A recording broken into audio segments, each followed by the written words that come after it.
ये कहा जाए सर कि जो नेशनल पार्क लगे हुए हैं, जो टाइगर रिजर्व हैं, वहाँ से कम दूरी अगर 5 किलोमीटर की हो, और जितने भी अभी होटल्स यहाँ बने हैं वो शायद मैं ये कहूँगा कि अपने प्रॉपर बांधवगढ़ में 5 किलोमीटर के रेंज में ही सब हैं, उसके अंदर ही हैं, बाहर तो कोई भी नहीं है। और ये अगर दूर होने पे एक ये होगा कि जो टाइगर अगर पार्क से निकल के दूसरे क्षेत्र में जा रहा है तो उसके लिए एक रास्ता होनी चाहिए, कॉरिडोर होना चाहिए। यहाँ तो लॉज ही लॉज लगे हुए हैं, सारे फेंस लगे हुए हैं, टाइगर को जाने के लिए बहुत तकलीफ होता है। क्या वजह है कि ये बात ऊपर नहीं आ पाती, सामने नहीं आ पाती है, और हमेशा दूसरी बातों को उठाया जाता है कि पार्क बंद किया जाए या कि दूसरे कारणों को, क्या वजह है? सर इसमें है क्या कि गरीब तबके लोगों को किसने देखा है, हमारी मजबूरी किसने सुना है? हम केवल एक डिपेंड हैं पार्क से, या हमारे यहाँ के जितने भी क्षेत्रीय लोग, कोई दूध का धंधा करता है, कोई ड्राइविंग करता है, कोई होटल में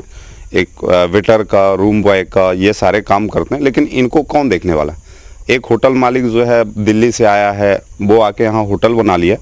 और उसको जो है पैसे से मतलब है, पैसे वो हमको कितना पैसा देता है, 500-800 रुपये में हमसे काम करवाता है, माहवार हम उसके यहाँ काम करते हैं, लेकिन उनको इस बात से कोई मतलब नहीं होता, उनको केवल मतलब है पैसे से, पैसे मिलना। उनके खिलाफ क्यों बात नहीं आ पाती? सर बात अपन क्योंकि इतने वो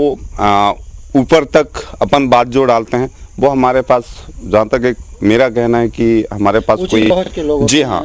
जी हाँ, हम लोग वहाँ तक पहुँच नहीं पाते हैं, और वो एक मंत्री मिनिस्टर सुपुत्र होते हैं, महाराजा फैमिलीज होते हैं, उनका जो है बात बहुत जल्दी सुना जाता है और गरीब वर्ग के लोगों की बातें दबा दी जाती है। उनके खिलाफ कोई आवाज़ भी उठाने को, उनके प्रति आवाज़ भी उठाते हैं, तो हमारी आवाज़ किसने सुना? जो लोग पैसा कमाने वाले लोग हैं उनको पैसा के अलावा और किसी चिंता से कोई सरोकार नहीं। आप देख लें, जो भी उद्योग के रूप में जो चीज़ बढ़ रही है, वो चाहे जिस क्षेत्र का भी उद्योग हो, वो उद्योग ने इस देश के पर्यावरण को, इस देश की आबो हवा को, इस देश के जनजीवन को बुरी तरह से प्रभावित किया है।